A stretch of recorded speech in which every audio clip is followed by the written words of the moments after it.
கர்த்தராகிய இயேசு கிறிஸ்துவின் நாமத்தினாலே அன்பின் வாழ்த்துக்கள். ஆயிரக்கணக்கான மிஷனரிகள் இந்த பாரத தேசத்திற்கு பாய்மரக் கப்பலில் பல மாதங்கள், ஆண்டுகள் என பயணித்து பரமனின் பெயரை, பரிசுத்த இறைவார்த்தையை, நற்செய்தியை பறைசாற்ற வந்தார்கள். அவர்களை பற்றி பதிவு செய்யப்பட்ட தகவல்களை நாம் படிக்கும் போதெல்லாம் இன்றைக்கும் அவை நம்மை பரவசப்படுத்துகிறது. பரமனின் பணியை செய்ய அத்தகவல்கள் நம்மை பக்குவப்படுத்துகிறது. இந்தியாவிற்கு வந்த அநேக மிஷனரிகளின் திருப்பணி பதிவுகள் நமது ஆன்மாவை பரவசப்படுத்திக் கொண்டிருந்தாலும், மற்றொரு புறம் சில மிஷனரிகளின் ஒப்பற்ற திருப்பணிகள், அதை சார்ந்த செய்திகள் பதிவு செய்யப்படாமலே போய்விட்டது என்ற செய்தி நம்மை பரவசப்படுத்தாமல் இக்கால திருச்சபைகளுக்கு அவை பாதகமான விளைவுகளை உண்டாக்கும் என வருத்தப்பட வைக்கிறது. ஆம், இன்றைய திருச்சபைகள் உயிரோட்டமாக விளங்குவதற்கு பழைய மிஷனரி பணி செய்திகள் பதிவு செய்யப்பட்டு காலங்கள் தோறும் நினைவு கூறுதலாக இருக்க வேண்டும். எத்தனை மிஷனரிகளின் தியாகங்கள், நற்சாட்சிகள், அவர்களது திவ்யமான போதனைகள் பதிவு செய்யப்படாமலே போய்விட்டது. அத்தகைய நிலை திருச்சபைகளுக்கு மெய்யாகவே துர்ச்செய்திதான். இந்தியாவில், குறிப்பாக தமிழ்நாட்டில் கிறிஸ்தவ மிஷனரிகள் பள்ளிகள் மற்றும் கல்லூரிகள் உட்பட ஏராளமான கல்வி நிறுவனங்களை நிறுவி கல்வி, இலக்கியம் மற்றும் சமூக மேம்பாட்டிற்கான தங்கள் அர்ப்பணிப்பை வெளிப்படுத்தி குறிப்பிடத்தக்க தாக்கத்தை ஏற்படுத்தியுள்ளனர். அவர்கள் மேற்கத்திய கல்வி முறையை அறிமுகப்படுத்தினர், பள்ளிகள் மற்றும் கல்லூரிகளை நிறுவினர், அல்லது சமூக அந்தஸ்தை பொருட்படுத்தாமல் அனைவருக்கும் கல்வியை எளிதாக அணுகக்கூடியதாக மாற்றினார்கள். William Carey, Bartholomaeus Ziegenbalg, G U Pope, Constantine Joseph Beschi என்ற Veeramamunivar, C T E Rhenius Iyer, Ida Scudder, Amy Carmichael, இவர்களைப் போல் இன்னும் அநேகர் சமூகத்தில் தாக்கத்தை உண்டு பண்ணினவர்கள். இப்படி அவர்களது அர்ப்பணிப்பை பேசிக் கொண்டிருக்கிற இதே வேளையில் இவர்களுக்கு இணையாக பேசப்பட வேண்டிய ஒரு மிஷனரி குடும்பத்தை நாம் மறந்து போனது ஏனோ? ஆம், நூற்றுக்கணக்கான மிஷனரிகளின் வாழ்க்கை பதிவுகள், அவர்கள் திருச்சபைக்கு ஆற்றிய ஒப்பற்ற பணிகள் மறைக்கப்பட்டோ போய்விட்டது. அப்படிப்பட்டவர்களில் ஒருவர்தான் ரெவரண்ட் பால் சாண்டகரன் அவர்கள். இவரது முழு பெயர் பால் ஹெரால்டு ஆல்வின் சாண்டகரன் என்பதே. இந்த நீளமான பெயரில் பால் சாண்டகரன் என்றே சுருக்கமாக அழைக்கப்பட்டார். அடுத்து என்ன பண்ணலாம் அப்படிங்கிறப்பதான் இந்த புத்தகம் எங்க கைகளில் கிடைச்சிச்சு. ரெவரண்ட் பால் சாண்டகரன் ஐயா அவருடைய புத்தகம்.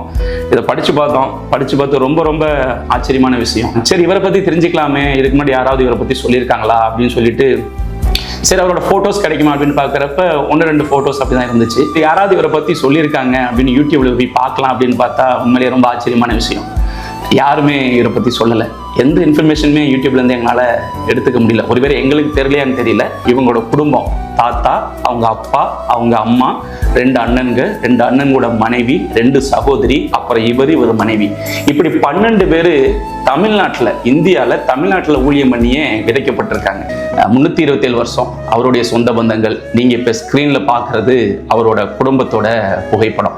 இதுல உள்ளவங்க தான் 327 வருஷம் ஊழியம் பண்ணியிருக்காங்க. அது இல்லாம இவரோட தகப்பன் வழி பரம்பரையும் சரி, இவங்க தாய் வழி பரம்பரையும் சரி, மொத்தம் 600 வருஷம் நம்ம இந்தியாவில், தமிழ்நாட்டில் ஊழியம் பண்ணியிருக்காங்க. அப்படிங்கிறது ரொம்ப பெரிய விஷயம், ரொம்ப ஆச்சரியமான விஷயம் கூட. இப்படி தங்களுக்கு இருந்த கப்பல்களையும் சொத்துக்களையும் விற்று 600 வருடம் தமிழ்நாட்டில் அநேக மாவட்டத்தில் லட்சக்கணக்கான பிள்ளைகளுக்கு கல்வி அறிவை கொடுத்த ஒரு குடும்பத்தையே மறந்து போனது ஏனோ?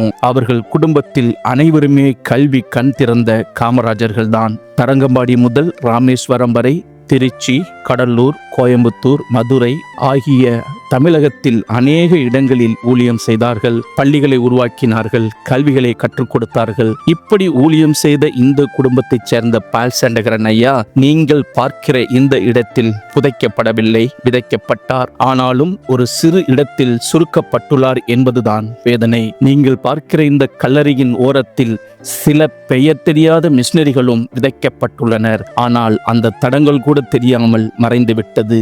வாழ்க்கை என்பதே மாயைதானே. தஞ்சாவூர் மாவட்டம் பட்டுக்கோட்டையைச் சேர்ந்த அணைக்காடு என்ற கிராமத்தில் இவரது கல்லறை இருக்கிறது. தரங்கம்பாடியை போன்று ஆச்சரியமாக இருக்க வேண்டிய இந்த பால் சாண்டகரன் ஐயா இருக்கும் இடம் அப்படி இல்லாது போனது எங்களுக்கு ஆச்சரியமே. நீங்கள் பார்க்கிற இந்த ஆலயம் பால் சாண்டகரன் ஐயா ஊழியம் செய்த ஆலயம். 1902ஆம் ஆண்டு கட்டப்பட்டது. 123 வருடம் பழமையானது இந்த ஆலயம். இப்பொழுது இந்த ஆலயம் சேதம் அடைந்து கொண்டிருப்பதால் புது ஆலயம் கட்டுவதற்கு பணிகள் நடந்து கொண்டிருக்கிறது. பால் சாண்டகரன் ஐயா மூலமாக பலன் பெற்றோர் அநேகர் உள்ளனர் என்பதை நாங்கள் அறிந்திருக்கிறோம்.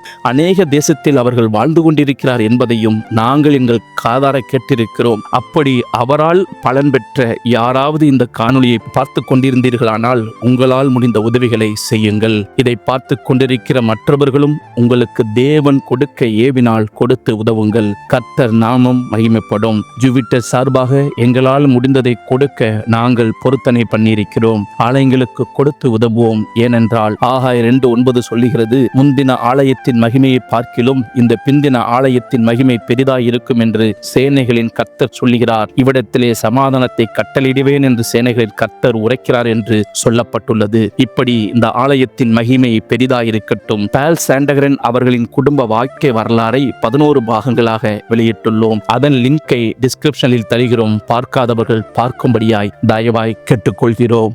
இது 12ஆம் பாகம். இன்னும் அநேக பாகங்கள் இவர்களை பற்றி வெளியிட உள்ளோம். அதற்கும் நீங்கள் ஆதரவு கொடுக்குமாறு கேட்டுக்கொள்கிறோம். கர்த்தராகிய இயேசு கிறிஸ்து தாமே உங்களை ஆசீர்வதிப்பாராக. கர்த்தர் நாமம் மட்டுமே மகிமைப்படுவதாக. ஆமேன்.